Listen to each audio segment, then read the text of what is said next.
bisnis syarat pahala. Nah, ini poinnya teman-teman. Jadi kita ketika bicara bisnis, kita bukan hanya bicara tentang angka gitu teman-teman ya. Namanya bisnis kita selalu akan hitung-hitungan gitu ya. Ini sekian, pengkalinya sekian, omset sekian, income sekian ya. Per bulan dapat sekian, ratusan juta bahkan miliaran gitu ya. Tapi teman-teman kita akan bicara tentang sebuah bisnis yang memang ini adalah memiliki landasan yang mulia ya, dan memang ketika kita menjalankan bisnis ini insya Allah kita pun bisa dapat pahala gitu ya. Nah, jadi ini bisnis kita dan nanti kita akan jelaskan. Nah, kenapa kita harus membangun bisnis ya? Apalagi kondisi sekarang kita teman-teman tahu ya bahwa tidaklah mudah. Banyak sekali kita dapati ya orang-orang yang akhirnya dirumahkan ya, tidak lagi bekerja di perusahaannya karena memang mendapatkan pengurangan yang luar biasa sekali ya. Kita tahu juga perusahaan-perusahaan besar ya, bahkan travel haji umroh ya, yang dulu saya pernah bekerja juga, dan travel yang lain juga putar haluan sekarang gitu ya, yang biasanya memberangkatkan jamaah haji, jamaah umroh akhirnya tidak bisa memberangkatkan, ya akhirnya melakukan apa namanya penjualan-penjualan lain tentunya gitu ya. Ya banyaklah intinya banyak sekali perusahaan-perusahaan, pekerjaan-pekerjaan, bisnis-bisnis di luar sana yang memang kondisi pada saat ini mengalami keterpurukan. Nah, kita bersyukur kita di bisnis yang tepat ya, dan insya Allah malam ini kita bisa yakinkan teman-teman bahwa kita di tempat yang tepat sekali ya, khususnya di kondisi pandemi ini untuk menjalankan bisnis ini ya, dengan beberapa alasan yang tentunya insya Allah kita akan bahas bersama di malam hari ini. Oke, kita mulai dari sebuah pertanyaan ya. Bagaimana kondisi keuangan saat ini? Ya, apakah baik-baik saja? Ya, saya rasa tidak gitu ya. Bagi sebagian orang yang memang orang-orang level atas mungkin bagi mereka tidak ada masalah, tapi ternyata tidak juga ya. Waktu beberapa bulan yang lalu saya bersama dengan partner saya ya, ketemu dengan ya keturunan raja lah ya. Salah seorang keturunan raja gitu ya, dia punya bisnis, punya hotel, perhotelan juga banyak, kemudian bisnis perikanan juga ada, toko-toko juga banyak ya. Dia juga curhat gitu loh, bahwa kondisi mereka nggak baik-baik juga gitu ya. Hotel-hotel pada tutup, tidak punya pemasukan, dan akhirnya yang berjalan hanyalah bisnis dari perikanan gitu ya. Dan itu yang bisa mensubsidi bisnis dia yang lain seperti itu. Nah ini kita bayangkan ya, pebisnis besar ya, kalau saya ke rumahnya itu lihat ya, Jaguar itu ada 3 gitu ya. Kemudian ada BMW 1, Mercy 1, Alphard 1 di rumahnya. Ya, ketika curhat ngobrol-ngobrol, ternyata kondisi bisnisnya juga tidak baik-baik saja gitu ya. Jadi maksud saya adalah ya banyak pebisnis-pebisnis besar juga ya yang saat sekarang ini kondisi keuangan mereka ternyata tidak baik-baik saja gitu ya. Apalagi mungkin pebisnis-pebisnis yang biasa gitu ya. Nah, bukan hanya pebisnis besar ya, bukan hanya pebisnis biasa, tapi para karyawan pun ya saat ini juga banyak sekali kita dapati yang akhirnya ya mencari pekerjaan lain karena memang ya kantor tempat mereka bekerja ya mengurangi gaji dan bahkan mengurangi karyawannya gitu ya. Nah, mungkin juga ada yang berpikir yalah ini kondisi sekarang adalah mirip-mirip kondisi nanti saat pensiun gitu ya. Kenapa nggak mencoba untuk mencari bisnis sampingan yang lain gitu ya. Nah, maka ada sebuah bisnis tren ya di era normal ini yang memang secara halalnya adalah memang halal ya, karena memang sesuai fatwa Majelis Ulama juga boleh dilaksanakan ya. Dan kemudian juga secara pemerintahan legal ya, secara hukumnya insya Allah tidak melanggar hukum ya, dan secara syariahnya juga tentu inilah kita akan bicara tentang bisnis syariah. Nah, pertanyaan berikutnya adalah bahwa ini cukup agak menusuk sedikit gitu ya. Jadi kalau kita menjalankan sebuah aktivitas pekerjaan kita yang sekarang kita lakukan gitu ya, bisa nggak sih ya mewujudkan sebuah impian kita ya, impian keluarga kita, impian anak-anak kita, impian masa depan kita. Ya kalau kita lakukan secara terus-menerus, 5 tahun dari sekarang, 10 tahun dari sekarang gitu ya. Ya mungkin ini perenungan buat kita gitu lah. Mungkin saat ini kita berada di sebuah pekerjaan ya, yang kalau kita renungkan ya, atau kita lihat senior kita lebih dulu daripada kita, 5 tahun lebih dulu dari kita, 10 tahun lebih dulu dari kita, bagaimana kondisi keuangannya, ya bagaimana kondisi keluarganya, bagaimana kondisi kesehariannya, apakah seperti itu yang kita inginkan, ya maka kita bisa melihat gitu ya. Artinya masa depan kita juga mirip-mirip lah seperti itu. Nah, tapi kami bisa kuatkan teman-teman yang hadir malam hari ini bahwa kita di bisnis yang kita bisa kasih contoh, kita bisa lihat bahwa mereka yang lebih dulu dari kami menjalankan bisnis ini ya, yang sudah lebih dulu 5 tahun, yang lebih dulu 10 tahun ya, bahkan rata-rata teman-teman kita yang menjalankan bisnis ini 3-4 tahun, mereka sudah melihat hasilnya ya, dan bukan cuma hasil biasa, tapi sungguh-sungguh hasil yang sangat-sangat luar biasa gitu. Artinya masa depan kita di sini kalau kita jalankan bisnis bersama kami, insya Allah masa depan teman-teman insya Allah cerah. Ya, yang penting teman-teman mau menjalankan sebagaimana yang diarahkan, yang dibimbing, yang dimentori ya oleh para senior-senior kita, ya para mentor-mentor kita di bisnis ini insya Allah ya. Oke teman-teman, coba kita lihat ini ada sebuah slide yang menurut saya kelihatan nggak teman-teman? Nah, sorry, saya back dulu ya. Saya back dulu. Ya, kita lihat ini ya. Ini ada bisnis yang naik, ada bisnis yang turun, ya. Ini fakta sekarang ya. Kita bicara tentang fakta. Coba kita lihat gitu ya. Yang turun banyak tuh, ya. Olahraga, ya ada perhotelan, ya tentu ya, travel, ya. Banyak yang turun. Intinya yang mengumpulkan orang rame-rame itu pada turun, ya. Nah, kemudian yang naik apa? Yang naik ya kesehatan, ya alat kesehatan, kemudian internet, ya delivery, ya makanan dan seterusnya ini naik. Nah, ada di antara bisnis yang di antara keduanya, ya. Ada 5 hal, ya. Salah satu kita akan bicara di situ, namun cenderung naik, ya. Jadi maksudnya di antara keduanya ini ada tidak terlalu naik, ya tidak juga terlalu turun gitu loh.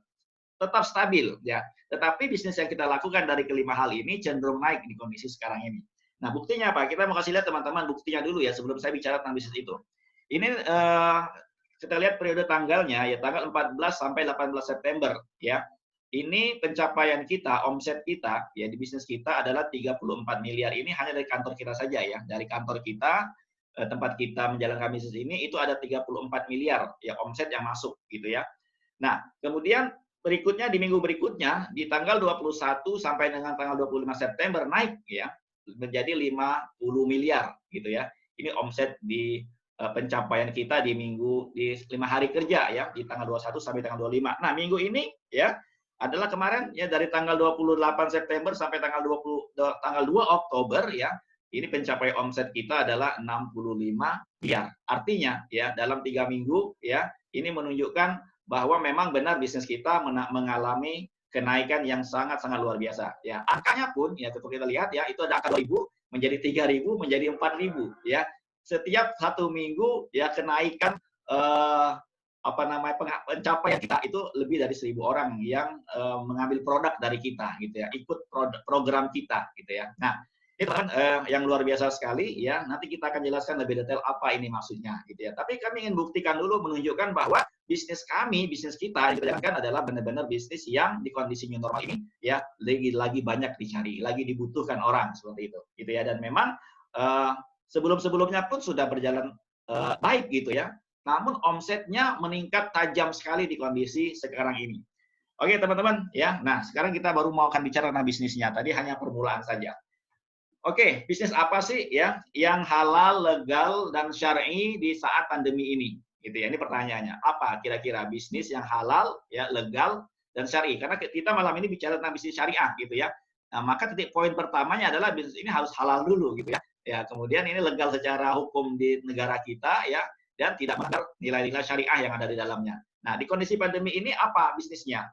Oke teman-teman, sebelum kita bicara bisnis ya, kita lebih baik alangkah baiknya menurut saya ya kita bicara dulu tentang landasannya. Kenapa kita menjalankan bisnis gitu ya?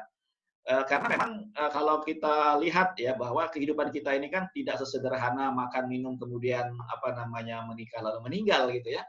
Ya, bahwa ketika kita menjalankan aktivitas kehidupan kita ya tentu selain dalam memang ada perintah ibadah untuk melaksanakan ibadah yang mahdhah, ibadah yang wajib seperti sholat ya seperti zakat, puasa, haji ya bahwa sesungguhnya ya kita juga diperintahkan juga untuk yang namanya berniaga gitu ya berbisnis. Nah bahwa dalam agama Islam itu ya seluruh aspek kehidupan itu ada perintahnya, ada aturannya, ada landasannya. Nah, landasan ketika kita berbisnis juga ada gitu ya. Bahwa di Al-Qur'an bicara tentang bisnis banyak sekali ayat-ayatnya ya bahwa ada ayat tentang tijarah gitu ya. Tijarah itu ada 9 ayat kalau tidak salah gitu ya tentang baik jual beli. Itu juga ada sekitar 6 ayat gitu ya yang menjelaskan bahwa Al-Quran bicara tentang bisnis, ya, tentang sebuah perniagaan. Tetapi selalu dihubungkan ya dengan apa? Ya, bahwa perniagaan itu adalah perniagaan dengan Allah, gitu ya. Artinya ada nilai pahala di dalamnya, gitu. Jadi bukan cuma sekedar bicara tentang angka, ya bicara tentang apa namanya pencapaian, gitu ya, tetapi juga tentang pahala yang ada di dalamnya. Oke. Nah, yang kedua adalah ketika kita bicara tentang bisnis, gitu ya, kita memang adalah mencari kebahagiaan kehidupan di dunia, gitu ya. Tetapi Al-Quran juga mengingatkan kita bahwa kita diperintahkan mencari kehidupan yang buat akhirat kita, tetapi tidak melupakan kehidupan kita di dunia, seperti itu. Nah, yang kedua, ya, landasan hadisnya apa? Ya, bahwa memang ya landasan hadisnya adalah ketika Rasulullah SAW ditanya tentang sebuah pekerjaan yang baik, Rasulullah mengatakan bahwa setiap jual beli ya yang baik, artinya yang benar ini ya. Nah, yang kedua adalah bahwa seorang pebisnis yang jujur ya bisa bersama dengan para nabi, ya, para siddiqin dan syuhada di akhirat kelak. Maksudnya apa sih? Maksudnya begini, ya, mau masuk surga itu ya nggak harus kita menjadi ahli ibadah ya di masjid, sholat ya, menjadi kiai semua enggak gitu loh. Jadi berbisnis pun ya kalau memang melakukan bisnis dengan jujur ya, kemudian harta yang didapatkan bisa juga dimanfaatkan untuk kemanfaatan yang lebih besar untuk orang banyak gitu ya, tentu ini adalah memiliki kemuliaan. Kemuliaannya adalah ya bisa masuk surga juga gitu ya, mendapatkan kedudukan mulia bersama para nabi, syuhada dan soleh. Artinya poinnya saya ingin menyampaikan bahwa ketika kita berbisnis di sini ya kita ada nilai pahala di dalamnya. Itu poinnya. Yang ketiga yang saya mau sampaikan adalah ya bahwa sahabat Rasulullah SAW itu orang-orang kaya dan sukses. Sehingga apa? Ya, ketika nanti kita akan bicara tentang angka di sini miliaran ya per bulan gitu ya. Kenapa saya harus sebutkan dulu angka miliar per bulan? Karena memang jangan sampai kita nanti justru ini omong kosong di sini. Tidak, teman-teman. Bahwa memang di sini sudah banyak contoh ya mereka yang mencapai income miliaran gitu ya. Nah, saya akan hubungkan dulu bahwa ketika kita bicara tentang sebuah income ya, dulu para sahabat Rasul ya itu orang-orang kaya ya. Abdurrahman itu punya kekayaan ketika meninggal itu 6,2 triliun ya, triliun teman-teman gitu ya. Dari tanah, dari kebun, dari asetnya ya banyak sekali itu ya. Ketika meninggal memiliki kekayaan yang sangat-sangat besar sekali. Nah, Zubair bin Awam juga 3,5 triliun. Utsman bin Affan ya kita tahu ceritanya orang saudagar kaya yang ada di apa namanya di Madinah ya yang mewakafkan apa yang dia miliki itu juga orang kaya. Maksudnya apa? Ya kita jangan alergi dengan kekayaan. Kita jangan merasa wah nanti di akhirat kelak itu ya orang kaya itu susah hisapnya. Kenapa? Karena hartanya banyak sehingga nanti dihisap lama gitu nanti masuk surganya paling terakhir. Enggak, itu adalah mindset yang salah gitu ya. Jadi kalau kita kaya, banyak yang kita bisa perbuat, banyak yang bisa kita lakukan gitu ya, membantu orang, membahagiakan orang, menolong orang gitu ya, dengan kekayaan kita gitu. Nah, kenapa? Karena kita yakin bahwa dengan kita jalankan bisnis ini ya, kita juga semua bisa kaya. Kita bisa punya penghasilan yang besar gitu ya. Mungkin orang akan melihatnya bahwa tiap hari ngomongin omset, tiap hari ngomongin bisnis, tiap hari ngomongin apa namanya promosi nggak apa-apa ya mereka nggak tahu ya bahwa di dalamnya bahwa di bisnis kita itu gitu ya di bawahnya itu ada sesuatu besar yang mau kita perjuangkan gitu ya. Nah maksud saya begitu. Jadi jangan hanya melihat luarnya saja ketika kita bicara tentang angka di sini ratusan juta per bulan, miliaran per bulan gitu ya. Kita mau banyak melakukan sesuatu dengan angka tersebut. Insya Allah gitu teman-teman ya. Selanjutnya ya saya ingin menyampaikan bahwa orang kaya meraih banyak ladang pahala. Nah, ini dulu pernah ada keluhan dari sahabat-sahabat Rasul ketika mereka datang kepada Rasulullah. Ya Rasulullah, enak banget ya jadi orang kaya. Kenapa? Ya, mereka sholat, kami sholat. Mereka baca Quran, kami baca Quran.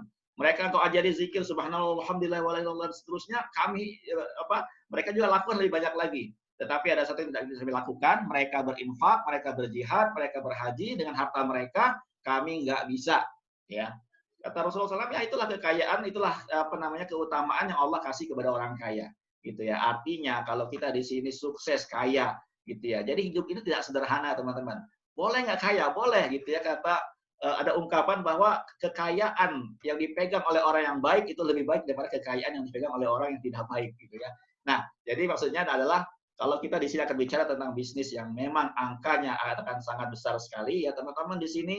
Ya, saya yakinkan teman-teman bisa terima income 100 juta sebulan, ya, 200 juta sebulan, bahkan 500 juta sebulan, bahkan 1 miliar per bulan, ya bisa di sini, ya. Karena memang sudah ada contohnya, ya karena sudah ada mentor kita, founder kita yang sudah mencapai income per bulan 5 miliar, gitu ya. Artinya apa? Artinya ya kalau kita di bisnis kita ini, ya beliau aja bagi-bagi hadiah setiap minggu, tuh banyak banget ya, bagi iPad, bagi handphone, bagi uang, waduh, ya. Jadi tempat kita adalah tempat yang paling enak banget kalau teman-teman mau menjalani bisnis. Nah, artinya apa? Kalau punya uang, ya kan banyak berbagi kepada orang lain, gitu ya. Oke, teman-teman, saya mau tambahkan satu poin lagi, ya. Coba kita lihat, ini ada poin yang menurut saya perlu saya sampaikan juga. Ini apa hubungannya? Ya, saya belum bicara bisnis, tapi bicara tentang dasarnya dulu, gitu ya. Kenapa kita harus jalani bisnis? Yang selanjutnya ini yang keempat, ya, bahwa ini ada cerita wanita dan anjing. Nah, apa hubungannya dengan bisnis? Tapi ini perlu menjadi pengetahuan kita, ya, bahwa dulu, ya, ada seorang perempuan, ya, imra'atun baghiyah. Artinya perempuan yang, apa namanya, punya pekerjaan sebagai seorang pelacur, gitu ya. Nah, artinya apa? Perempuan ini berdosa gitu ya. Jadi suatu ketika dia mau mencari minum di tengah padang gurun, ya ini dalam 2 hadis ya, hadis Bukhari dan hadis Muslim ya. Yang pertama adalah hadis yang ada laki-laki, yang adalah perempuan, tapi hadisnya mirip ya. Nah, ketika dia ketemu sumur, dia minum ya, kemudian dia naik ke atas, dilihatnya ada anjing yang sedang menyudutkan lidahnya, ya kemudian wanita ini turun lagi, diambilkan air pakai sepatunya lalu dikasih minum itu anjing. Nah, sebab kebaikan dia ini ya, dia diampuni dosanya, faghufirolaha, maka diampuni dosanya, gitu ya. Maksudnya apa sih? Ini kan wanita ini kasih minum anjing, sedangkan dia adalah orang yang berbuat dosa. Dosanya bisa diampuni loh. Ya, dosa bisa diampuni dan dia dimasukkan ke dalam surga karena kebaikannya, yaitu memberi minum anjing, gitu ya. Maksudnya apa? Ya maksudnya kalau nanti kita di sini ya menjalankan bisnis ini kita punya kekayaan, ya bukan cuma anjing yang kita bisa kasih makan, kita kasih minum, tetapi juga apa? Ya orang-orang yang kurang beruntung, ya anak-anak yatim, orang miskin, ya kita kasih makan, kita kasih minum, kita kasih pakaian, kita kasih pendidikan. Nah itu maksud saya. Jadi mindsetnya awal ketika kita menjalankan bisnis ini ya harus benar dulu gitu ya. Apa yang kita terima itu bukan hanya cukup kita untuk diri kita, untuk keluarga kita, tetapi ada orang-orang di luar sana yang memang perlu ya kita berbagi kepada mereka. Nah, itulah landasan kita ketika kita mau menjalankan bisnis kita di sini ya, di bisnis syariah ini. Oke, teman-teman, ya. Lalu bisnis apa nih ya yang halal, legal dan syar'i di saat pandemi ini gitu ya. Kita akan jelaskan sekarang. Oke, teman-teman, yang namanya bisnis yaitu ada permasalahan ya. Permasalahan, kemudian juga ada kebutuhan ya. Ya, kebutuhan ini kita berikan solusi gitu ya. Jadi ada permasalahan, kita lihat dulu permasalahannya apa ini, ya kemudian orang membutuhkan ini, ya. Nah, kita berikan solusinya, bagaimana juga kita melihat bagaimana marketnya, ini udah banyak belum yang punya, ini sudah bagaimana di Indonesia, bagaimana di dunia gitu ya. Nah, kemudian bagaimana pencapaian kita, reward yang bisa kita terima, income yang kita bisa terima ya dari bisnis ini gitu. Nah, ini 5 hal yang memang kalau kita bicara bisnis, kita lihat 5 hal ini dulu, gitu ya.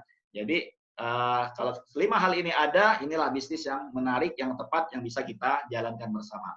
Oke, apa permasalahannya? Ya, permasalahan zaman sekarang ini apa sih? Ya, khususnya di masa pandemi, teman-teman, gitu ya.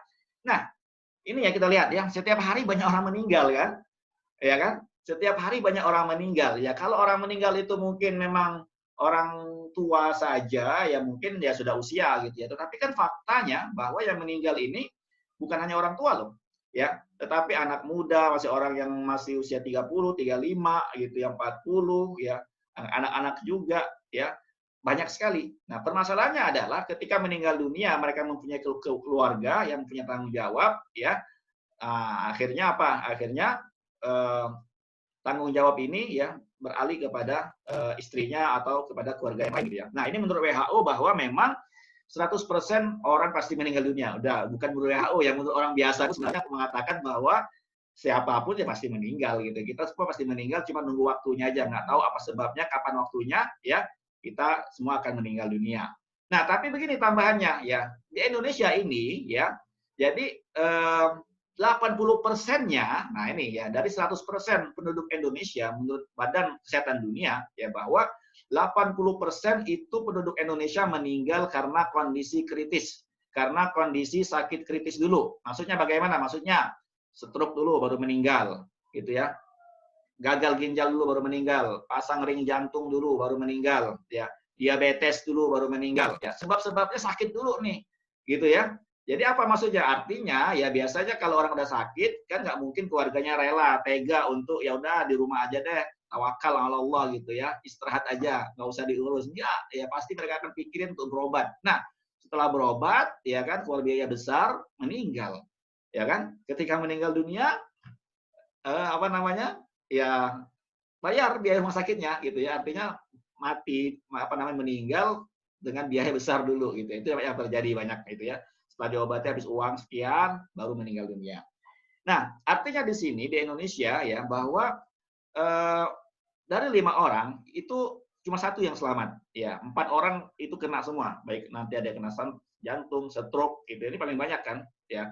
Kemudian kena apa namanya sakit-sakit yang lain ya apalagi sekarang ya kena COVID dan seterusnya gitu ya. Nah, jadi di sini juga ada WHO bilang juga bahwa 100% keluarga itu ya terkena sakit kritis. Ini keluarga besar gitu ya, keluarga besar.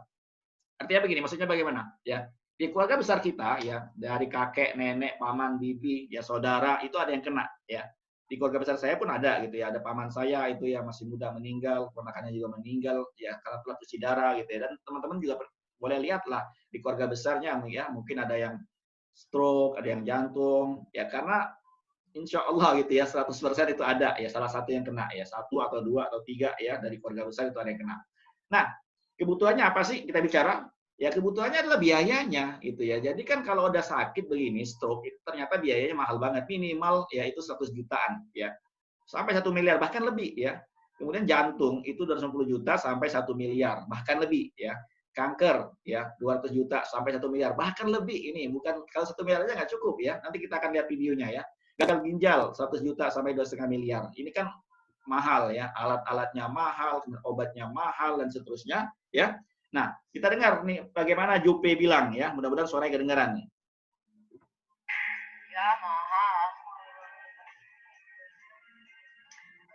Awalnya, ini lebih ke awal ya, awal dulu waktu di Singapura, mahal, mahal banget.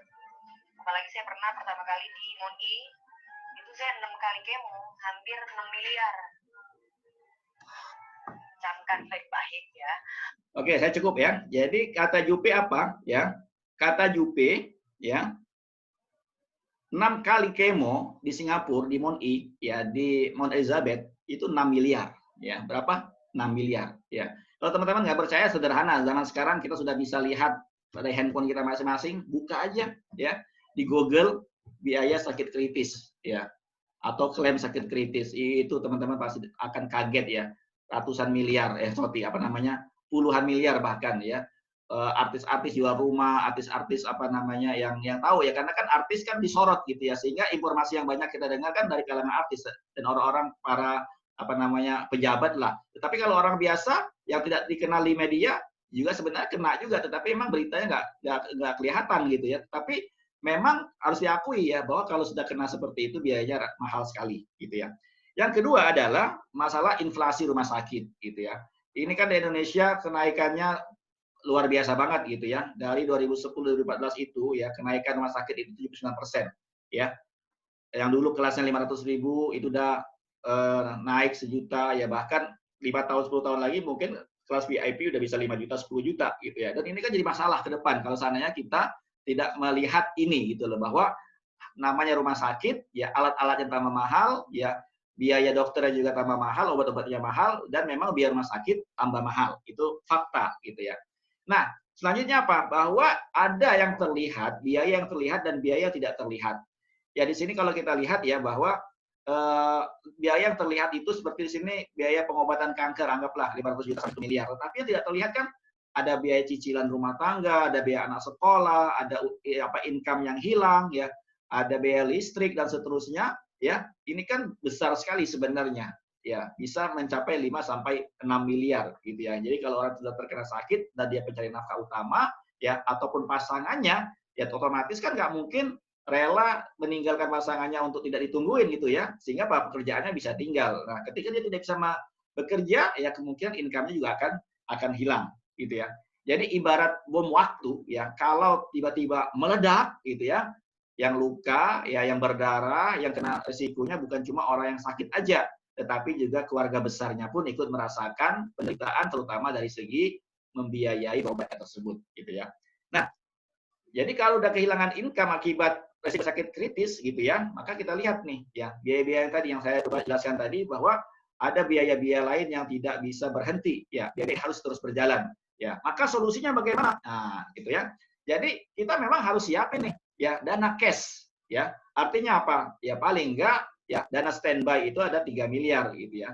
Jadi ini kan menjadi kebutuhan gitu. Jadi setiap orang enggaklah punya dana cash 3 miliar ya. Nah, masalahnya kan tidak semua orang kaya, tidak semua orang mampu untuk punya dana 3 miliar. Nah, justru disinilah solusi yang mau kita tawarkan teman-teman gitu ya. Kita tahu bahwa kondisi sakit kritis itu mahal, biaya yang mahal, akibat resiko yang terjadi ya, biaya-biaya yang dibutuhkan, biaya keluarga dan seterusnya itu sangat besar sekali. Nah, permasalahannya adalah tidak semua orang punya biayanya. Nah, maka disinilah produk kita bisa membantu. Disinilah peluangnya, gitu ya. Disinilah kita bisa menjadi solusi, ya, dengan cara yang mudah, cara yang sederhana, ya. Semua orang bisa punya dana ready sebesar 3 miliar. Nah, inilah solusi yang mau kita tawarkan, ya. Nah, apa solusinya? Nah, oke. Bagaimana cara menyiapkan dana standby 3 miliar, ya? Cara menyiapkan dana standby 3 miliar. Oke, cara biasa, ya, cara umum yang dilakukan banyak orang adalah yang pertama, ya, cara biasa, ya, nabung aja 3 juta per bulan, ya, 3 juta, bulan kedua 3 juta, bulan ketiga 3 juta, kemudian apa? Terkumpul 3 miliar, itu butuh waktu berapa lama? Butuh waktu 1000 bulan, ya. Ka'alfi syahr gitu ya. Surat Lailatul Qadar ya, 1000 bulan ya, 83 tahun baru terkumpul uang sebesar 3 miliar gitu ya. Nah, itu kan cara biasa. Nah, cara kedua yaitu cara yang kita mau berikan solusi melalui cara Alisya gitu ya, rekening proteksi, yaitu sama 3 juta per bulan ya, bulan kedua 3 juta, bulan ketiga 3 juta, tetapi ya bila setelah lewat 3 bulan ini terjadi resiko tadi ya, kena kanker, stroke dan seterusnya, maka rekening ini akan memberikan dana cash ya sebesar 3 miliar. Kok bisa? Nah, memang bisa gitu ya. Inilah kehebatan rekening kita gitu ya. Walaupun baru ikut program ini 3 bulan, baru 9 juta, tetapi rekening kita bisa memberikan ya uang sebesar 3 miliar yang ditransfer langsung tunai ke rekening peserta yang ikutnya. Jadi peserta yang ikut program ini langsung terima uang sebesar 3 miliar yang ditransfer ke rekeningnya langsung gitu ya. Nah, setelah itu apa? Dia nggak usah lagi ikut program ini, dia nggak usah lagi nyicil di sini gitu ya. Tetapi dia akan mendapatkan uang sebesar 3 juta setiap bulan yang ditransfer ke rekeningnya, ya rekening proteksinya ini sampai dengan dia usia 65 tahun. Nah, ini solusi yang mau kita kasih buat orang ini. Artinya walaupun sembuh pun tetap akan mendapatkan pengisian rekening sebesar 3 juta per bulan. Nah, kalau meninggal dapat lagi tuh ya 3 miliar. Wah, bagus banget ya. Jadi kalau dia meninggal dapat lagi 3 miliar uang cash yang ditransfer ke ahli warisnya. Nah, rekening tadi tuh rekening apaan sih kok bisa ya kasih uang sebesar 3 miliar? Bagaimana konsepnya? Nah, ini saya jelasin biar teman-teman nggak punya pandangan yang aneh-aneh gitu ya. Itu uang riba itu ya. Dapat 3 miliar baru bayar 9 juta tiba-tiba dikasih 3 miliar. Nah, itu riba, saya nggak mau gitu ya. Nah, ini saya jelasin dulu biar teman-teman clear dulu di awal gitu ya. Oke, coba kita lihat. Ini kan orang-orang anggota peserta yang ikut program ini ya, menyisikan dananya ya ke rekening namanya rekening amal atau rekening tabarruk ya, mereka nyumbang di sini, ikut berkontribusi ya, membayar iuran anggota, ya, membayar iuran peserta ya. Jadi ikut program ini ya, membayar per bulan dengan sesuai dengan ya kesanggupan masing-masing, bahkan sesuai dengan keinginan untuk membantu dan dibantu dengan besaran masing-masing. Akan berbeda-beda setiap orang gitu ya. Nah, jadi rekening ini nanti gunanya untuk apa? Rekening inilah yang gunanya untuk membantu ya sebagai sarana wadah untuk saling tolong-menolong sesama anggotanya yang ada yang ikut program ini gitu ya. Jadi kalau ada di sini yang kena musibah sakit kritis tadi, maka diambil tuh dari rekening ini ya, dikasih buat orang yang kena musibah gitu ya. 1 miliar, 2 miliar, 3 miliar. Kan kalau jumlahnya 100.000 orang aja gitu ya, masing-masing nyumbang Rp1.000 ya, itu udah 1 juta loh gitu ya. 1 miliar. Ya, artinya kalau 3.000 gitu ya, udah 3 miliar gitu ya. Dan ini kan ringan kalau kita tanggung bersama. Nah, ini konsep rekening ini gitu. Jadi ada yang meninggal, ada yang kena sakit, ada yang kecelakaan, butuh biaya rumah sakit, maka rekening ini akan membantu anggotanya, peserta yang ikut program ini. Lalu bagaimana ya pekerjaannya? Ya ini aja, kita tawarkan rekening ini gitu loh. Yuk ikut program. Kita punya namanya rekening Alisya gitu ya. Nah, rekening ini menyediakan dana cash. Jadi kalau kita bisa ikut di sini, ya 3 juta boleh, ya 2 juta boleh, ya 1 juta boleh, 10 juta boleh, terserah gitu ya. Nah, kita akan mendapatkan yang namanya manfaat dari rekening ini ya berupa apa namanya biaya uang cash yang akan dikasih dan biaya rumah sakit juga akan dikasih dan serta uang santunan yang bisa diterima oleh kita ataupun ahli waris kita. Nah ini konsep rekening ini, gitu ya. Nah ini secara Majelis Ulamanya ya MUI-nya ini diawasi oleh Majelis Ulama Indonesia gitu. Jadi ini halal gitu ya teman-teman gitu ya nggak usah khawatir ya dan juga diawasi oleh OJK. Nah siapa partner kita? Siapa partner lembaga keuangan kita? Ya partner kita adalah di sini Allianz Syariah. Kenapa Allianz Syariah? Ya, kita lihat ini ada beberapa penghargaan ya dari beberapa lembaga keuangan ya, majalah dan juga apa namanya konsultan-konsultan gitu ya. Di antaranya di sini ada dari Muslim Choice yang mengatakan bahwa satu-satunya di sini ya perusahaan asuransi syariah yang mendapat penghargaan dari Muslim Choice adalah Allianz Syariah saja gitu ya. Yang ini sejalan dengan umat di Indonesia gitu ya.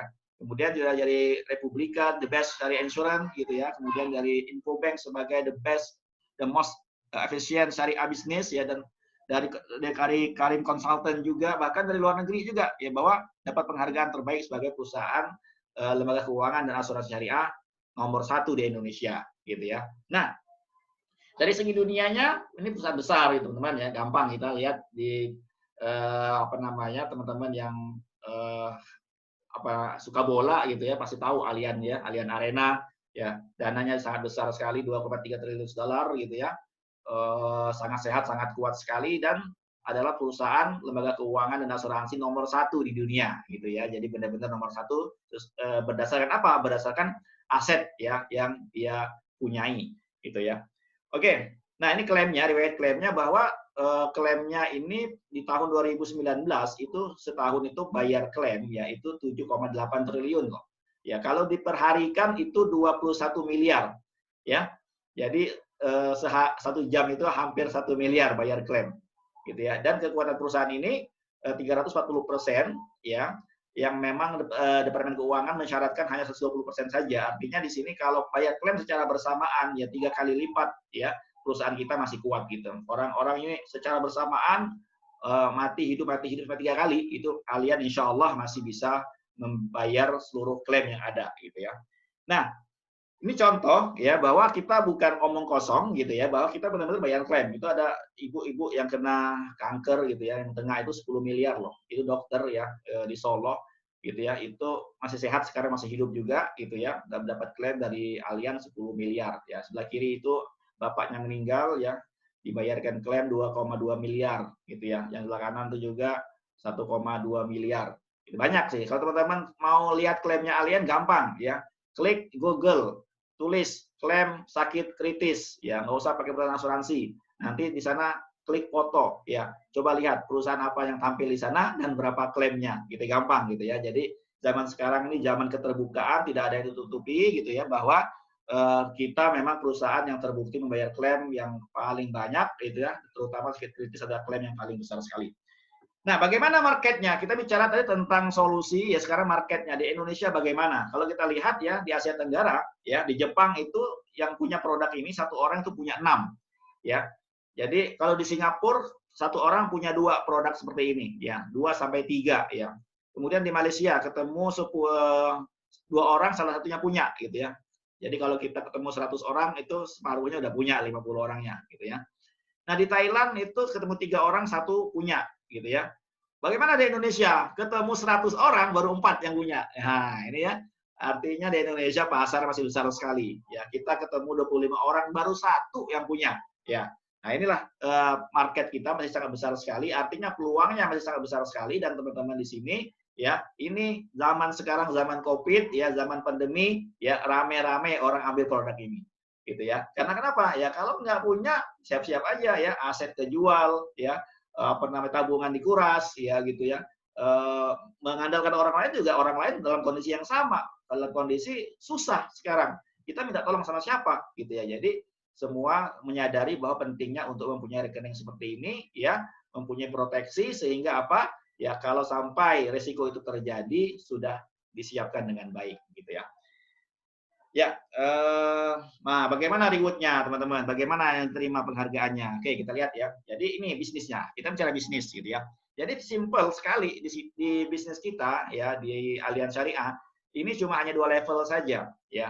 Jadi kita memulai karirnya sebagai seorang bisnis eksekutif namanya ya.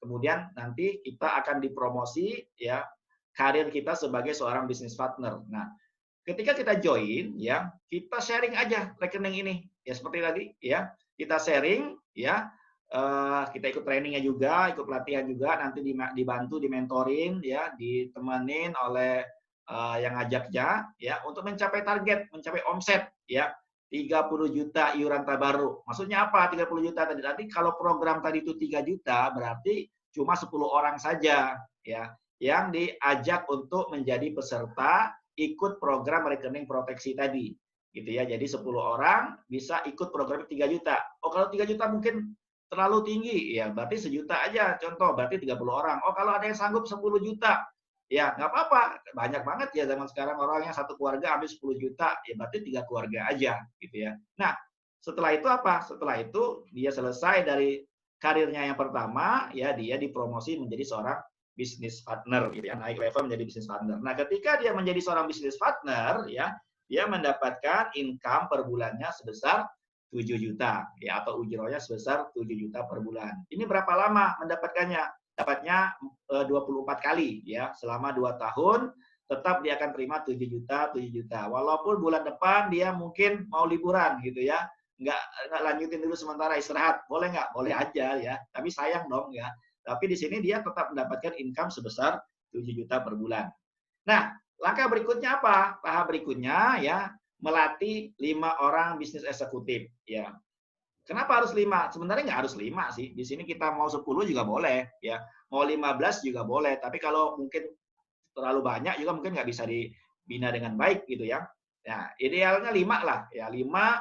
Nah, kita latih tuh mereka untuk diajarin ya, di training, kemudian ditemenin untuk juga membantu keluarga-keluarga mereka gitu ya. Nah, kalau 5 orang ini bisa dibantu, maka income-nya berapa ujrohnya per bulan yang diterima? Itu sudah 30 juta, teman-teman ya. Sudah 30 juta. Berapa lama Mak waktunya? Terserah gitu ya. Mau sebulan bisa, mau 2 bulan bisa, mau 3 bulan ya bisa gitu. Mau setahun boleh gitu ya. 2 tahun jangan gitu ya. Dan 2 tahun kelamaan gitu ya. Ngapain aja ya. Selama 2 tahun nggak ada omset, nggak ada yang dibantu. Berarti di sini cuma tidur doang gitu ya. Ya udah. Jadi nggak usah lebih baik gitu ya. Ya, jadi lebih cepat, lebih lebih baik gitu ya. Jadi kalau kita kan mau punya income cepat di sini, ngapain nunggu lama-lama gitu ya. Oke, berikutnya ya, langkah berikutnya tahap ketiga ya. Tahap ketiga adalah memiliki 30 bisnis partner. Nah, bagaimana maksudnya? Maksudnya begini. Tadi kan kita ngajak 5 orang. Anggaplah 5 orang tadi mereka sama-sama duplikasi kayak kita gitu, membantu masing-masing 5 orang temannya. 5 dikali 5 kan 25 orang nih bisnis partner di dalam grup kita. Nah, ditambah 5 orang yang memang kita ajak dari awal untuk bergabung bersama kita di bisnis ini. Jadi 5 dan 25 kan 30 orang. Nah, 30 orang bisnis partner yang ada dalam grup kita, ini kita latih gitu ya. Kita mentoring ya, kita bina, kita selalu berikan training gitu ya. Untuk apa? Untuk biar produktif gitu ya. Nah, kalau itu semuanya ya capai omset yang sama gitu ya, maka terima income-nya adalah 55 juta ya. 55 juta udah lumayan ya. Ini tahap ketiga, tahap pertama sebulan, tahap kedua sebulan, tahap ketiga sebulan. Bisa nggak? Bisa banget gitu ya. 55 juta per bulan.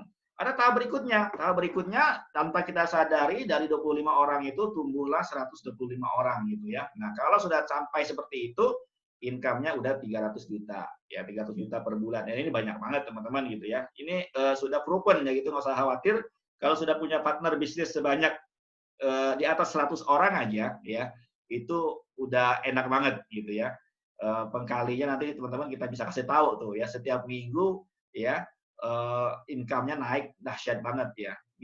Dari minggu kemarin yang kita ceritakan ya, dari 50 miliar menjadi 65 miliar ya. dikali dengan rumus angka royaltinya. Waduh, itu gede banget teman-teman, gitu ya. Nih angkanya, gitu ya. Jadi kalau teman-teman mau bisnis kan perlu tahu hitungan angka-angkanya nih, ujronya berapa ya, atau income-nya berapa. Jadi ketika sebagai seorang bisnis eksekutif itu akan terima sebesar 23,20%. Maksudnya bagaimana? Maksudnya ya kalau ada yang ambil program ini 10 juta, ya kan, berarti terima income-nya 2.300.000, gitu ya. Nah, itu sederhananya seperti itu. Nah, dengan melatih bisnis partner ya, apa namanya yang kita ajak, kita dapat 17% ya dari omset kalau ini ya. Ada dua cara menghitung, nanti teman-teman jangan sampai salah ya. Ini dari omset ya, ada yang nanti dari income gitu ya cara menghitungnya. Ya ini sudah termasuk bonus ya. Kemudian ujro royaltinya 7,5% dari omset gitu ya. Nah, karena ada dua metode cara kita menghitung di sini ya biar teman-teman tidak bingung, nanti akan dijelaskan lebih lanjut oleh yang mengajak teman-teman ya cara menghitung dari omset dan cara menghitung dari income seorang bisnis eksekutif gitu ya, pengkalinya. Nah, potensi royalti ya. Royalti yang bisa diterima ini 8 generasi, teman-teman. 8 generasi itu maksudnya apa? Ya, di atas 7 keturunan lah. 7 keturunan itu bagaimana? Ya, maksudnya begini. Jadi kalau kita mengajak orang yang langsung kita ajak itu menjadi generasi pertama. Kemudian orang itu mengajak lagi bergabung di bisnis ini menjadi generasi kedua, ya. Dia mengajak temannya lagi bergabung bersama kita di bisnis ini menjadi generasi ketiga, generasi keempat, generasi kelima, sampai generasi ketujuh, itu terima royaltinya 7,5% dari omset gitu ya, atau 17% dari komisi gitu ya, dari komisi bisnis eksekutifnya. Ya, gede banget ya. Nah, ini ringkasan aja, nanti detailnya mungkin masih bingung, nanti kita one on one gitu ya, ketemu dengan yang undang untuk dijelasin detail bagaimana menghitung angkanya. Nah, kalau kita lihat di sini ya, ringkasan bisnisnya begini. Jadi ketika join itu bisa punya income 7 juta ya, naik menjadi 32 juta, naik menjadi 55 juta, dan bisa menjadi 300 juta ya. Nah, 7 juta itu adalah bisnis eksekutif ya, yang memulai bisnis ini kemudian naik menjadi bisnis partner ya. Kalau sudah menjadi bisnis partner, income-nya bervariasi tergantung bagaimana pencapaian grupnya masing-masing dan omsetnya masing-masing gitu ya. Pengkalinya seperti rumus tadi. Ya. Oke teman-teman, bisnis kita ini adalah bisnis yang anti inflasi. Maksudnya apa? Ya, anti inflasi tenang aja karena kenaikan bisnis income kita itu mengalahkan inflasi. Kalau kita kerja mungkin inflasi apa namanya 5% 7% ya, naik gaji mungkin 5% ya atau 10% ya, bisnis kita kenaikannya unlimited gitu ya, bahkan sangat cepat sekali ya. Dan bisa meraih impian teman-teman ya lebih cepat ya. Meraih impian lebih cepat dengan melaksanakan bisnis ini dan secara syar'inya ya sudah mendapat fatwa dari Majelis Ulama Indonesia. Kalau teman-teman mau detailnya nanti kita akan ada kelas training lagi bagaimana menjelaskan tentang sisi syariahnya gitu ya. Karena kalau kita jelasin di sini waktunya pasti nggak akan cukup. Ya. Nah, mengapa bisnis syariah ya? Menurut Ustadz Adi Warman Karim gitu ya, salah seorang wakil ketua dari Dewan Syariah Nasional, ya bahwa di Indonesia ini pasarnya besar sekali gitu ya. Ya, sangat-sangat besar sekali ya. Jadi memang Indonesia ini pusatnya nih sebenarnya. Jadi kalau mau bisnis syariah apapun di Indonesia ini pasti berhasil gitu ya. Dari properti ya, bisnis syariah, apa namanya hotel syariah, makanan yang halal ya, kemudian kosmetik ya. Nah, ini Indonesia memang pasarnya, tempatnya ya, termasuk di dalamnya adalah masalah industri keuangan dan asuransi syariah gitu ya. Oke. Nah, buktinya apa buktinya? Nah, ini ya, ini contoh aja ya. Waktu kita sudah habis ya. Income yang sudah didapat gitu ya. Ini alhamdulillah bersyukur gitu ya. Saya jalankan di sini 2 tahun ya, income-nya segitu ya, gitu ya. Kemudian ini salah satu leader kita ya, leader saya ya. 120 juta ya per bulan. Kemudian ini ada Alia gitu ya, 394 juta ya per bulan, potong pajaknya. Jadi apa yang tadi saya sebutkan angkanya ya sudah proven gitu ya, bahwa memang ya itu yang bisa didapatkan kalau kita menjalankan bisnis ini dengan hati gembira, senang, semangat gitu ya, dan pantang menyerah, ikutin sistem yang ada, insya Allah teman-teman semua bisa berhasil di sini. Nah, ini kita income yang ratusan juta ya, sebenarnya kalau teman-teman pengen lihat income yang miliaran juga ada gitu ya, nanti hubungi aja teman-teman yang mengundang, nanti kasih lihat potong pajaknya gitu ya. Oke, teman-teman, masih ada nggak nih? Oh, masih ada ya. Nah, support sistemnya, ya kita ada training teman-teman. Ya setiap Sabtu kita ada training. Kalau teman-teman di sini sudah join, ya khususnya cuma satu, mau training gitu ya. Tapi kalau sudah join di sini ngilang ya udah, berarti teman-teman nggak akan sukses di sini. Ya, yang kedua ada join fieldwork. Jadi teman-teman ditemani oleh leader nanti ya, untuk apa? Untuk bantu prospek, bantu rekrut gitu ya. Ditemani teman. Jadi diajarin juga gitu ya. Kita pakai iPad untuk administrasi segala macamnya gitu ya. Kemudian juga dapat reward nih. Ya, ada trip jalan-jalan, ya ada penghargaan, ada terima piala, ada terima uang cash, ada terima uang bonus, ada terima emas, ada terima pena Montblanc, ya macam hadiahnya banyak banget gitu ya. Menarik banget di sini gitu ya, karena setiap minggu di kantor kita itu bagi-bagi hadiah luar biasa ya, bagi yang berprestasi tentunya, bagi yang punya omset gitu ya. Ya, minat jadi bisnis partner silakan siapin persyaratannya ya, KTP, NPWP, ya rekening tabungan, pas foto, ya kemudian ada uangnya teman-teman ya, jangan dibilang ini gratis gitu ya, enggak gitu ya. Jadi ini ada biaya lisensi 353.000, itu bukan modal sih, itu lisensi ya. Artinya kan kita di sini kalau mau jalanin sesuatu ya ada lisensinya dulu gitu, ada pelatihannya, ada trainingnya, dan ada ujiannya gitu ya. Karena yang terima di sini orang-orang yang berkualitas, orang-orang yang bagus gitu ya. Yang nggak bagus nggak bisa di sini gitu ya. Jadi yang menunjukkan kalau teman-teman bagus di sini artinya apa ya, ujiannya berhasil, mau bayar ujian lisensinya gitu ya. Jadi bukan karakter yang selalu terima gratisan gitu ya.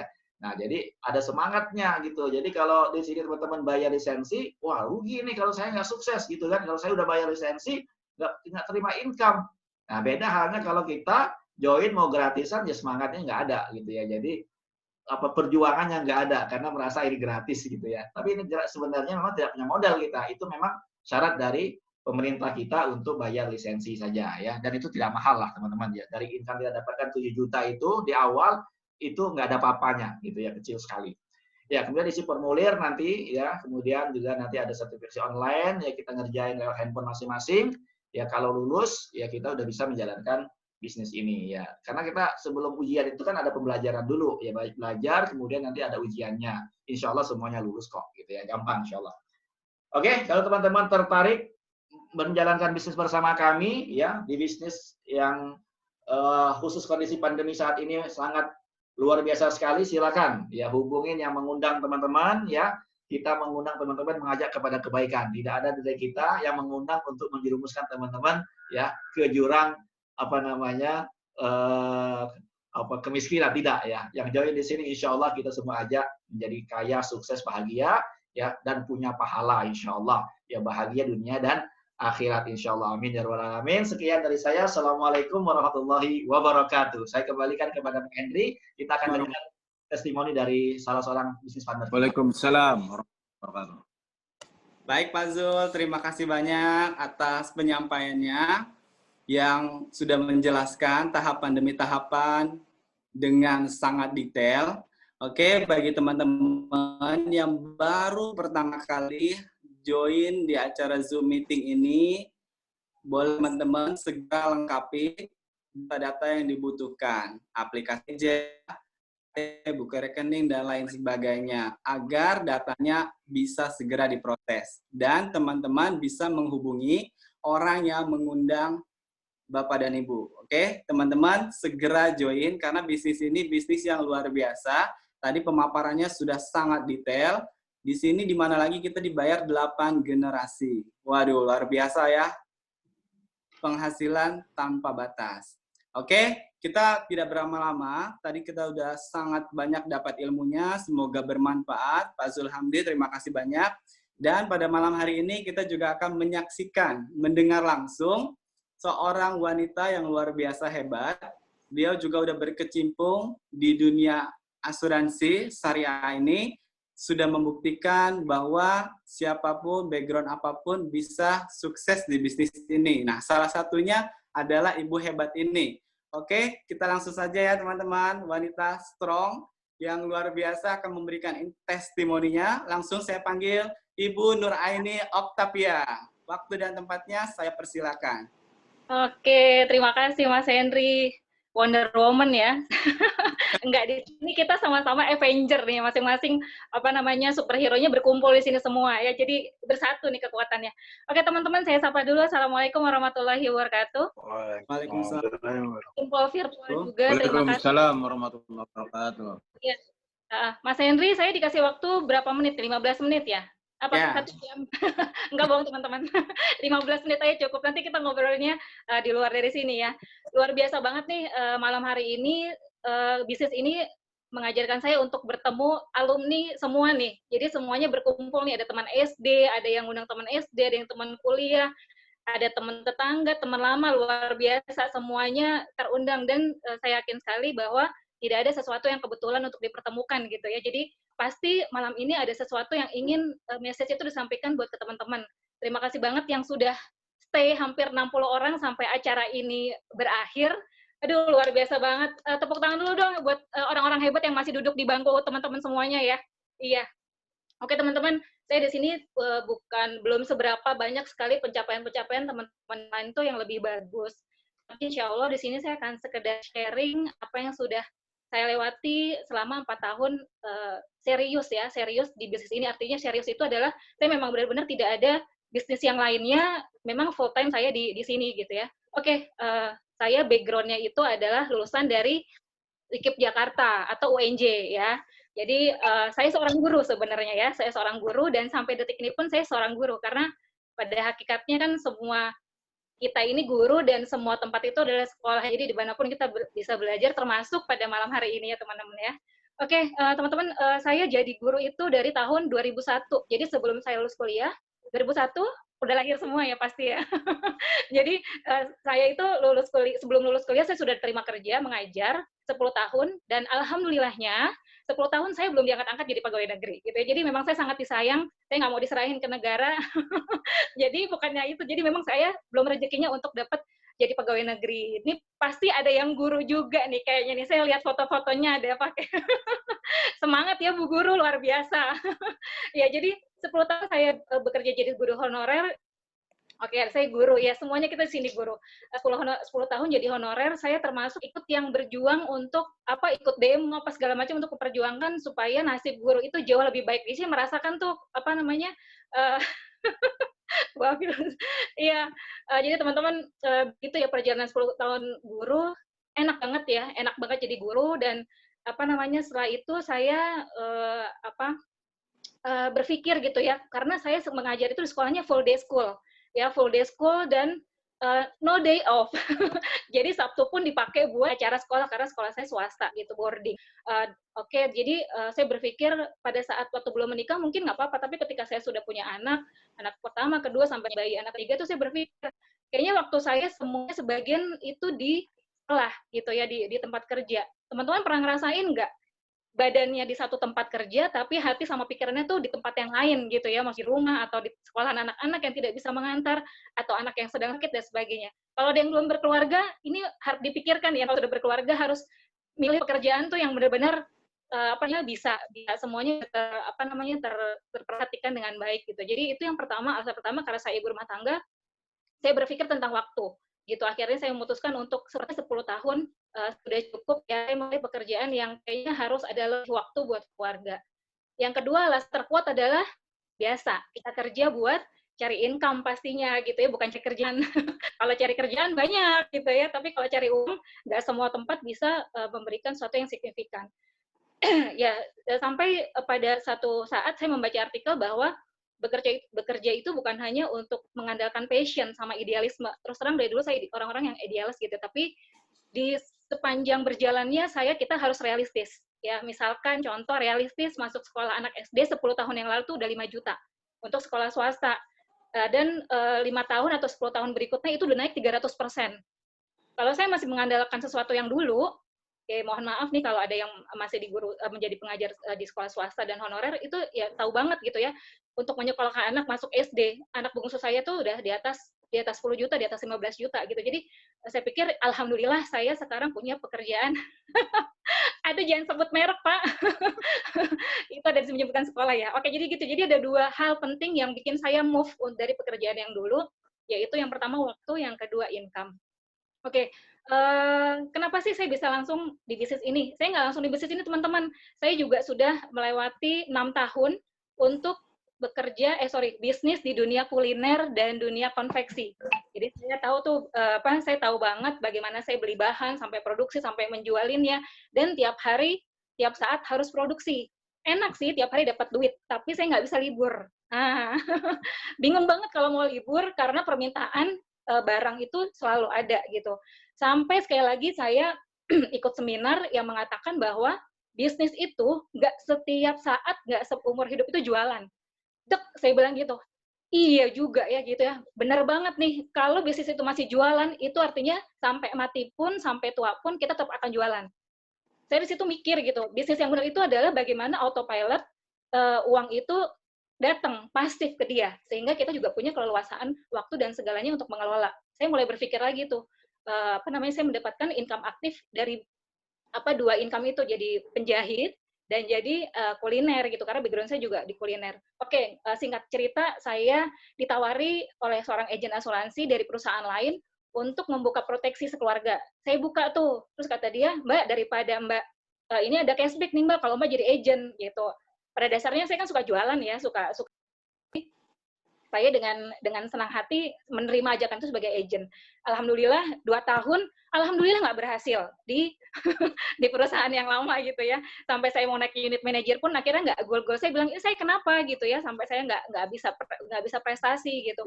Di tempat yang lama. Akhirnya saya move nih ke tempat yang sekarang dari tahun 2006. Kita yang kenapa sih saya sering ini gitu ya, share ini karena 2 alasan tadi teman-teman. Jadi kita punya kebebasan waktu untuk mengelola jadwal. Kalau prinsip saya sih, saya bekerja itu tiap hari teman-teman. Tapi saya bisa libur kapan aja. Teman-teman bisa nggak nih gitu ya, teman-teman bisa nggak dengan apa yang saya pendapat nggak sama saya, kita kerja tiap hari tapi kita bisa libur kapan aja. Sewaktu-waktu kita mau liburan sebulan pun income tetap masuk. Dan di sini ya benar banget tempatnya gitu. Kalau zaman dulu saya ngajar, mau izin aja sehari, saya udah jauh hari, karena yang saya hadapi itu manusia gitu ya, bukan paper yang harus bisa saya bawa pulang. Nah sekarang di sini saya kerasa banget bisa mengelola jadwal pribadi saya sama keluarga saya, dan hak diri kita untuk lebih baik lagi gitu loh. Kita pagi urus keluarga, kemudian saya masih bisa olahraga, saya masih bisa kumpul sama teman-teman, bekerja dan sebagainya. Jadi keluarga pun tidak terbengkalai ya. Dalam terbengkalai artinya saya bukan berarti menganggap teman-teman yang bekerja yang perempuan itu mengabaikan keluarga, tidak, tapi menurut saya kualitas itu harus ada kuantitas ya. Kualitas itu harus ada kuantitas, artinya pertemuan sama anak-anak dan keluarga itu tetap harus diperhatikan. Itu yang pertama, kita bebas mengelola jadwal ataupun time freedom ya. Yang selanjutnya adalah ya nggak lain dan nggak bukan, bisnis itu kita maunya yang cepat, simple, dan hasilnya itu luar biasa, ada akselerasi income. Alhamdulillah ya teman-teman ya, saya bersyukur di bisnis ini sudah berkali-kali lipat ya, dari yang dulu. Karena untuk parameternya berapa, kita nggak bisa ngebandingin sama orang lain. Tapi pencapaian kita adalah apakah kita lebih baik dari kita yang dulu. Gitu loh. Kalau yang dulu misalkan cuma 1 juta, cuma 2 juta, cuma 5 juta, cuma 10 juta, sekarang kita ada posisi yang mana? Gitu. Kalau tidak ada yang bergerak, tidak ada progres yang signifikan, berarti kita belum ngapa-ngapain gitu. Dan di sini alhamdulillah accelerate income-nya, bisnis di sini adalah punya formula dan sistem yang luar biasa. Yang bisnis sistemnya itu luar biasa, menjadikan kita sesuatu hal yang bukan hanya pencapaian saja ya. Dalam hal ini prestasi, pergi kemana, income yang besar. Karena di balik income yang besar itu banyak kebahagiaan dan misi-misi kita terhadap orang-orang kita yang kita sayang gitu ya, terhadap keluarga besar, teman-teman dan sahabat. Kayak gitu. Jadi lebih mulia lagi bahwa di sini lebih banyak ngebantu diri sendiri, ngebantu orang lain, begitu juga ngebantu teman-teman tim kita yang sudah kita rekrut. Jadi singkat kata nih teman-teman, dari beberapa pencapaian, saya merasa sih bukan hanya sekedar pencapaian ya, bisa ke luar negeri, bisa punya income yang bagus, bisa punya kenaikan aset gitu ya, tapi yang lebih penting lagi adalah personality kita di sini tuh benar-benar ada suatu improvement, ada kenaikan, ada perbaikan gitu. Kita transformasi gitu.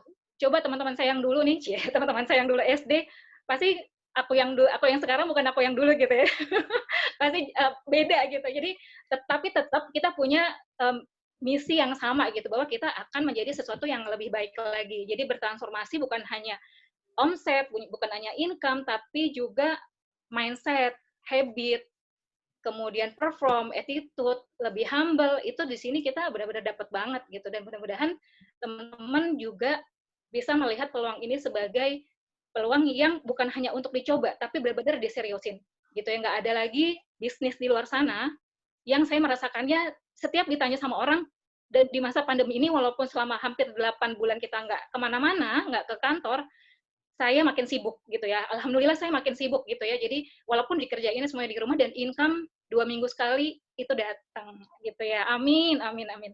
Amin. Makasih Pak Dede doanya. Kita semua akan kaya raya karena kita punya misi sebagai seorang muslim itu harus kaya. Biar apa? Bisa berbagi lebih banyak. Itu aja teman-teman ya. Nanti teman-teman boleh sharing dan bertanya lagi kepada teman-teman yang mengundang pada malam hari ini. Terima kasih Mas Henry, Pak Zul atas waktunya ya, dan Tante Ana. Ya. Ya, terima kasih banyak Mbak Api atas sharingnya. Semoga teman-teman yang baru maupun yang lama semakin mendapatkan aura-aura positif dari Mbak Api, sehingga teman-teman yang baru juga semakin semangat untuk join di bisnis Allianz Syariah, bisnis halal dan berkah. Oke teman-teman, karena tadi juga saya lihat di chat juga ada beberapa, ya? Ada pertanyaan tuh, saya jawab dulu, penting. Oh boleh ya, oke Pak Zul, waktu dan tempatnya untuk menjawab pertanyaan. Ya, saya lihat ada 3 pertanyaan ya. Yang pertama tentang riba ya. Ya, ini mungkin nanti teman-teman ya masuk kelas BB4 ya, penting banget untuk mendalami syariah. Tapi nggak apa ini karena ditanya di sini dan ini penting untuk saya jawab ya. Yang pertama begini ya, ada yang menganggap kayak paksaan gitu ya. Ya, masuk asuransi itu berdasarkan akadnya ya. Tidak ada yang memaksa orang masuk asuransi pertama, perlu dicatat gitu ya. Ketika dia nggak mau, ya dia nggak usah masuk asuransi gitu ya. Nah, namanya udah ada kesepakatan ya, al muslimu ala syurutihim. Jadi maksudnya apa? Ya seorang muslim itu ya ketika dia bersepakat atas segala sesuatu, dia harus penuhi kesepakatan tersebut. Nah, kesepakatan dalam akad tabarruk, akad ta'awun, di situ kan semua orang disepakati bahwa dia sebagai anggota kumpulan dari asuransi syariah, dia akan membayar iuran anggota, ya kan, membayar iuran peserta yang tujuannya adalah untuk ta'awun, untuk tolong-menolong di dalamnya. Gitu. Artinya ketika dia tidak melaksanakan kewajibannya membayar iuran, ya maka dia tidak berhak mendapatkan klaim, gitu kan. Jadi tidak ada pemaksaan, bahkan dia sudah melakukan kesepakatan sendiri. Ya dia menyetujui untuk membayar iuran anggotanya dia setiap bulan, ya dengan peserta yang lain sama-sama membayar. Justru kalau dia tidak membayar iuran itu, maka disitulah dia menzalimi orang lain, merugikan orang lain, gitu loh. Nah ini yang perlu dipahami ya. Jadi jangan mengira bahwa ketika orang asuransi syariah dia nggak bayar seenaknya, enggak, itu justru dia melanggar kesepakatan bersama. Gitu ya. Jadi dia ketika membayar iuran per bulan itu adalah kewajiban dia, tidak ada paksaan di situ ya. Nah, ini kalau orang punya pandangan yang salah. Jadi ikut asuransi itu kayak maksa setiap bulan lah. Itu kan pandangan yang aneh gitu ya, yang salah gitu ya. Jadi yang benar adalah ketika orang ikut asuransi, dia kan menyepakati untuk menjadi anggota peserta ya asuransi syariah, dan itu dia membayar iuran anggota. Tujuannya digunakan untuk dana tolong-menolong, dana ta'awun gitu ya. Nah, jadi seperti itu. Jadi tidak ada paksaan sebenarnya gitu ya. Jadi salah kalau orang pandang ikut asuransi itu ada paksaan, wajib bayar ya. Ya kewajiban bayar adalah karena dia memang sebagai anggota peserta, sebagaimana peserta yang lain wajib bayar, dia juga wajib bayar. Justru kalau dia nggak membayar, dia menzalimi orang lain gitu ya. Nah, dari ribanya bagaimana? Riba itu adalah ya yang harus dipahami adalah ketika ada yang transaksi tukar menukar, jual beli. Ya, asuransi syariah kan bukan menjual, bukan membeli. Ya, dia bukan membeli polis. Ya, dia bukan menukar uang 1 juta dengan 1 miliar, bukan. Ya, uang 1 juta yang dia bayarkan itu adalah iuran sebagai iuran peserta.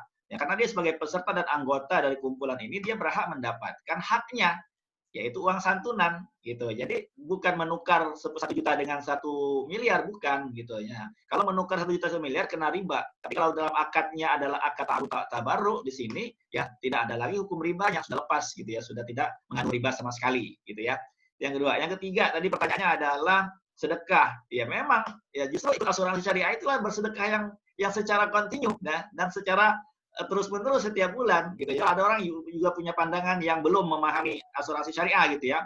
Jadi katanya kalau mau aman hidupnya, sehat-sehat aja, baik-baik saja, ya cukup dengan sedekah. Justru ikut asuransi syariah dia bersedekah gitu ya. Karena memang kan ikut program asuransi syariah ini kan dalam rangka saling bersedekah, saling tolong-menolong, saling bantu. Bahkan secara rutin setiap bulan dia bersedekah gitu ya. Nah, tentang produk, sebenarnya produk kalian antara konvensional dan syariah itu sama aja gitu ya produknya. Ya, HSCPX tadi kan juga sama, gitu. Bedanya adalah nanti di akadnya. Ya, akad ketika dia ikut program ini adalah akadnya ta'awun di dalamnya atau tabarruk ya, dan juga akadnya adalah wakalah bil ujrah untuk biaya-biaya yang dia bayarkan seperti itu. Nanti di bagian discover cek aja di situ ya yang produk Alisha Protection sebelum tanda tangan itu kan ada kontrak asuransi syariah, silakan dibaca di situ ada akadnya. Itu aja, saya cukup jelas ya. Oke, saya kembalikan kepada Pak Henry. Oke, terima kasih banyak Pak Zul. Alhamdulillah sudah menjawab pertanyaan dari calon partner bisnis kita di Allianz. Oke teman-teman, hari ini kita sudah banyak sekali mendengar pemaparan dari Pak Zul Hamdi dan juga testimoni yang luar biasa. Semoga apa yang telah disampaikan oleh speaker kita pada malam hari ini dan juga dari testimoni kita, semoga bisa bermanfaat buat kita semua. Dan kita lebih banyak lagi bisa membantu orang-orang di luar sana untuk bisa juga mendapatkan bisnis yang bagus bersama kita di Allianz Syariah. Oke teman-teman, sekian acara kita hari ini. Sudah selesai semua rangkaian acaranya. Saya tutup acara kita. Wassalamualaikum warahmatullahi wabarakatuh. Waalaikumsalam warahmatullahi wabarakatuh.